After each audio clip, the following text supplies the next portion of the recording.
India gate के आसपास की साफ सफाई को लेकर दिल्ली सरकार का बड़ा फैसला। पिकनिक मनाने पर लगाई रोक। बिहार में हुआ चुनावी रण का आगाज, नेताओं की दौड़ शुरू। अब की बार किसके सर पर सजेगा ताज? सावन में मुड़ा श्रद्धा का सैलाब, कुछ जगहों पर कांवड़ यात्रा को लेकर उठा विवाद। वरदान और चुनौती बनी बारिश, बढ़ते जलभराव के साथ बड़ा बीमारियों का खतरा। यमन में फांसी की सजा का सामना कर रही केरल की नर्स निशा प्रिया की फांसी फिलहाल टली। नमस्कार, आप देख रहे हैं आइजम्स न्यूज और मैं हूं आपके साथ अमन ठाकुर। स्वागत है आपका हमारे इस खास बुलेटिन में। भक्ति का महीना सावन चल रहा है, सड़कों पर शिव भक्तों की भीड़ है, लेकिन इस बीच कुछ जगहों पर कावड़ यात्रा विवादों में घिरती नजर आ रही है। ये विवाद कहीं भोजन को लेकर है तो कहीं नेम प्लेट को लेकर। ऐसे में सवाल उठता है कि क्या व्यवस्था और आस्था के बीच संतुलन बिगड़ रहा है? इसी पर हमारे सहयोगी शिवांश ने ग्राउंड जीरो से कावड़ यात्रियों से क्या कुछ बातचीत की है, आइए देखते हैं ये रिपोर्ट।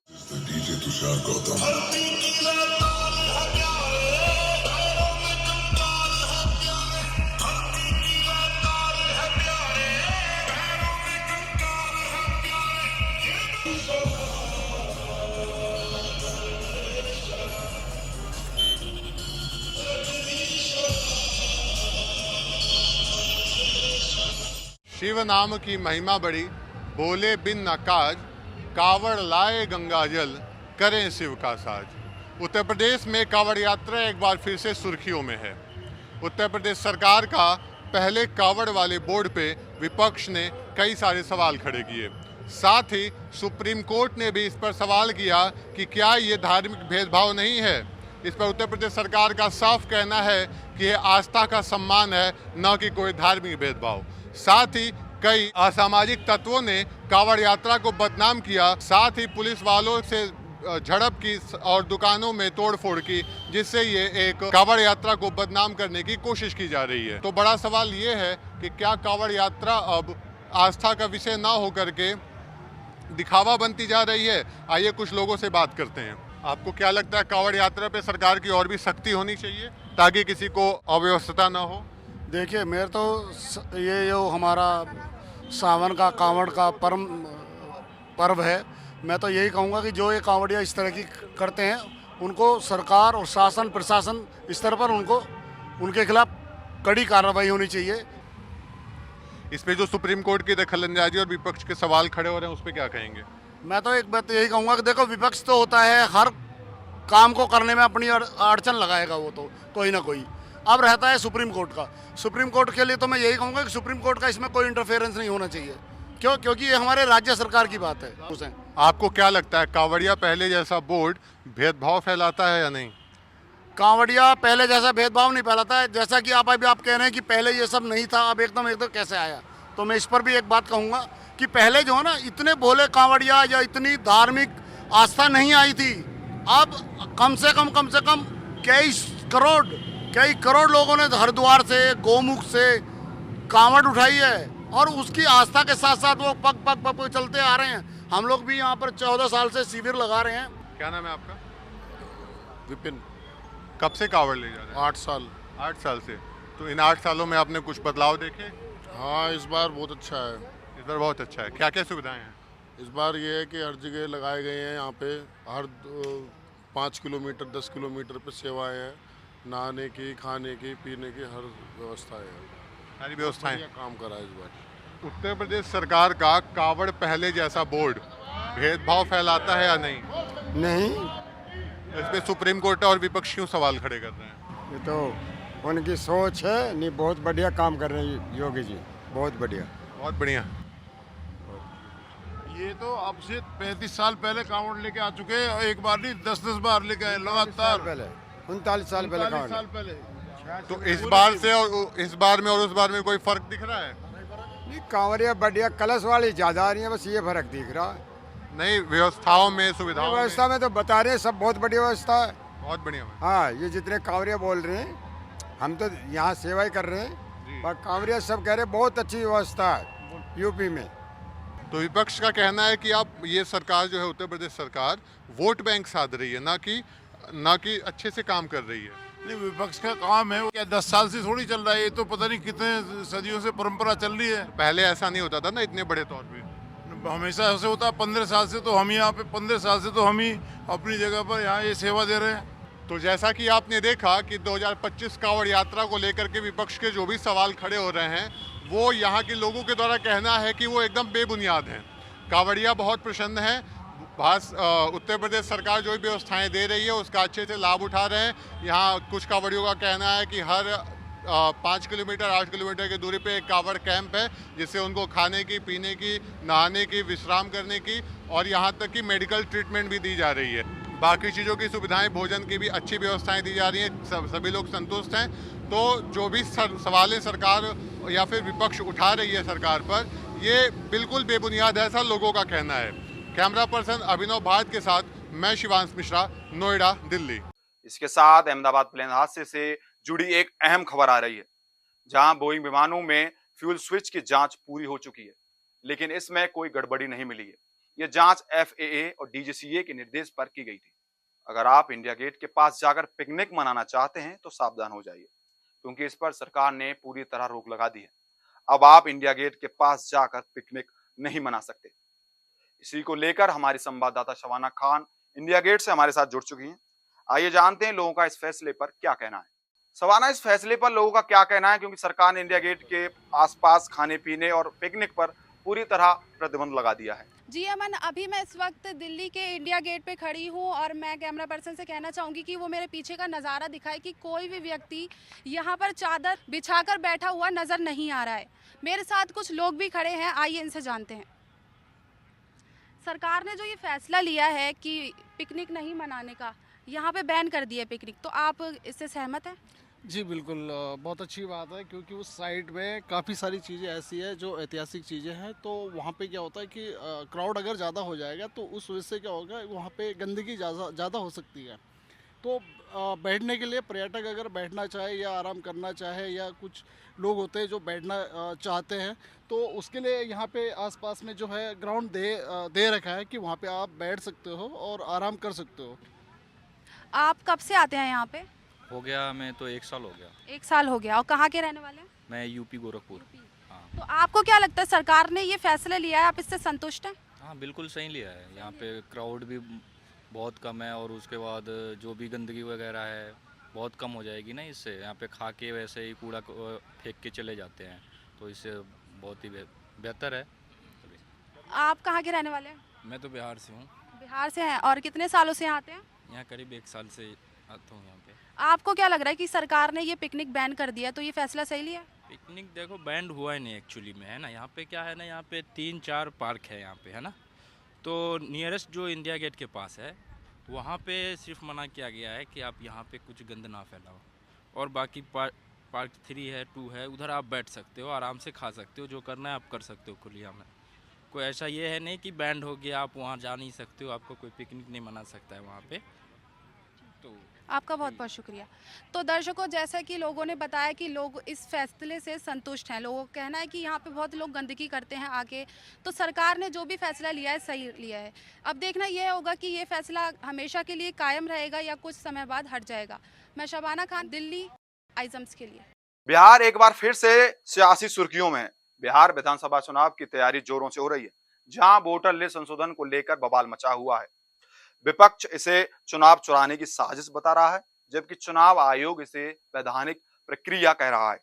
वहीं दूसरी तरफ प्रधानमंत्री नरेंद्र मोदी ने पिछले दिनों पहले बिहार में एक जनसभा संबोधित की थी, जहां उन्होंने 7,217 करोड़ की विकास योजनाओं का तोहफा दिया था।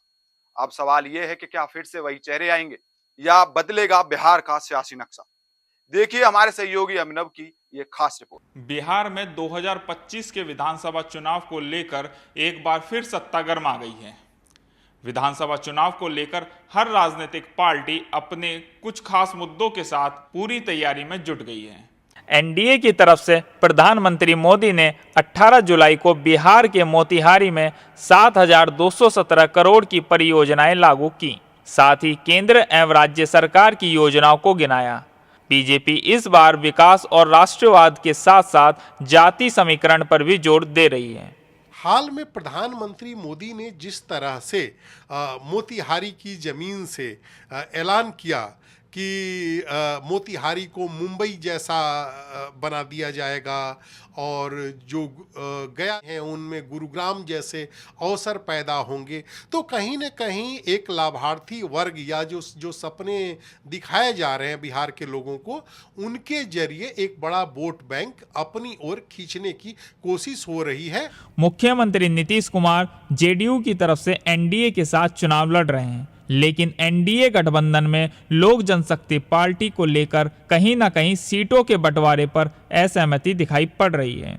चिराग पासवान इस बार बिहार फर्स्ट के नारे के साथ मैदान में हैं और 243 सीटों पर चुनाव लड़ने का दावा कर रहे हैं। हालांकि बीजेपी ने साफ मना कर दिया है कि एलजेपी एनडीए का हिस्सा है, लेकिन सीटों का बंटवारा अभी भी एक बड़ा सवाल है। चिराग पासवान ये भी जानते हैं कि उनके सामने दो तरह की स्थिति है। एक, अगर वो एनडीए जितनी सीटें 25 या 30 देती है सीटें, अगर उस पर मान जाते हैं तो वो हो सकता है कि अपना जो बड़ा कार्यकर्ता समूह है उसको खो दें, क्योंकि पिछले विधानसभा चुनाव में 2020 में उनकी पार्टी 135 सीटों पर चुनाव लड़ी थी और ऐसे में उनके हर विधानसभा क्षेत्र में पिछले 5 साल में दायरा बढ़ा है, कार्यकर्ता बढ़े हैं और मजबूत हुए हैं।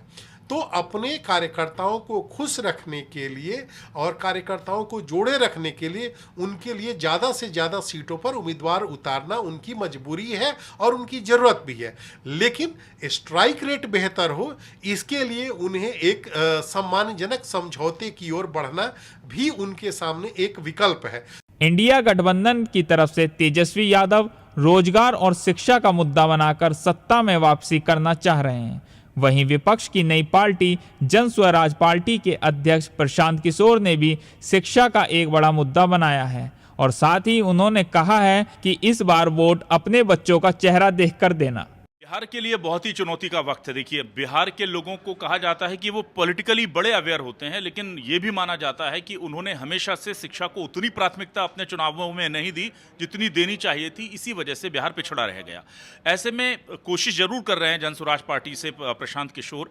कितना फर्क होगा देखा जाएगा, लेकिन हाँ, ये बात जरूर मानी जा रही है कि पहली बार बिहार में शिक्षा जो है अहम मुद्दों में शामिल है। शिक्षा को लेकर लोग बात कर रहे हैं, शिक्षा को लेकर लोग सभाएं कर रहे हैं और सवाल भी पूछे जा रहे हैं। तो बिहार की चुनाव के लिए, बिहार की राजनीति के लिए बहुत ही सकारात्मक संदेश।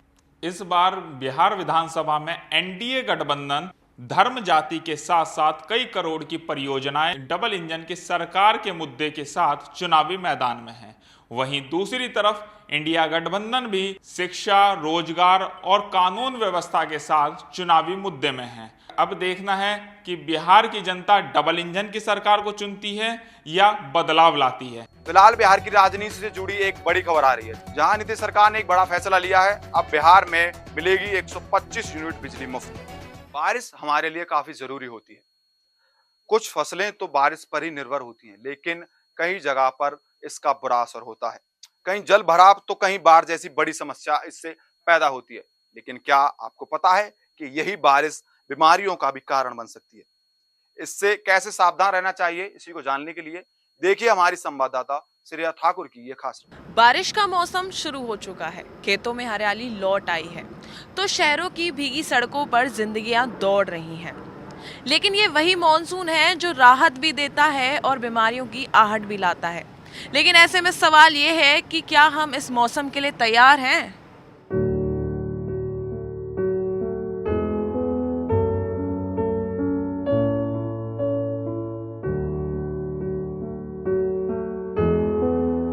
मॉनसून भारत के लिए सिर्फ एक मौसम नहीं, एक उम्मीद है।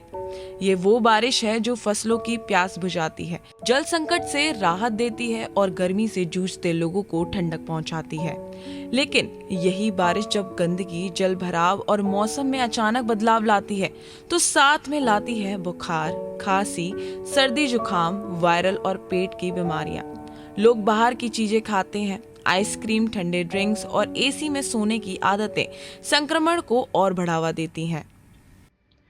देखिए, सबसे पहले तो ये जानना बहुत ज़रूरी है कि मॉनसून की वजह से कौन से इन्फेक्शंस होते हैं। सबसे पहले अगर मैं बात करूँ तो पेट खराब होना, पेट का इन्फेक्शन होना, बहुत ज़्यादा उल्टी होना, मुंह का टेस्ट में कड़वाहट लगना, लूज मोशंस हो जाना, ये अक्सर हमें देखा जाता है कि बारिश के मौसम में बहुत ज़्यादा होता है। इसके अलावा कॉमन कोल्ड, फ्लू, खांसी होना, जुकाम होना, जो कि रेस्पिरेटरी इन्फेक्शंस होते हैं। तो देखिए, सबसे पहले तो आपको क्या करना है, आपको अपनी इम्यूनिटी अच्छी रखनी है।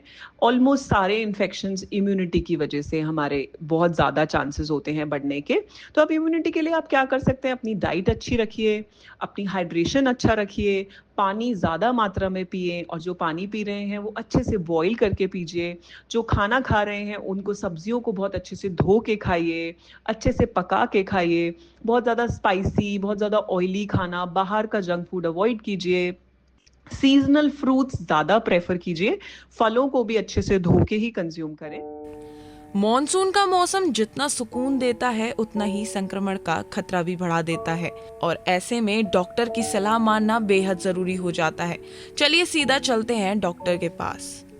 अपार्ट फ्रॉम दिस, जैसे कि मैंने बताया, जो स्किन के इन्फेक्शंस हैं वो भी बहुत ज़्यादा होते हैं। क्या होता है कि सनलाइट बहुत ज़्यादा हमारे एनवायरनमेंट में नहीं है, तो हमारे कपड़े ठीक से सूखते नहीं हैं। तो बहुत बार क्या होता है कि जो डैम्प क्लोथिंग होती है, हमारे शूज़ या हमारे सॉक्स, वो भी एक गीले तरीके से होते हैं, उसको भी अवॉइड कीजिए पहनना। तो एक हाइजीन, एक प्रॉपर मेंटेन कीजिए with respect to your clothing. Apart from that, mosquitoes से बचिए, मच्छर से बचिए। पूरे कपड़े पहनिए, फुल स्लीव्स के कपड़े पहनिए। उसके अलावा मस्कीटो नेट्स हम यूज़ कर सकते हैं या फिर हम लोग मस्कीटो रेपेलेंट्स भी यूज़ कर सकते हैं अपने एनवायरनमेंट में। और हाँ, वैक्सीनेशंस का बहुत ज़्यादा रोल है।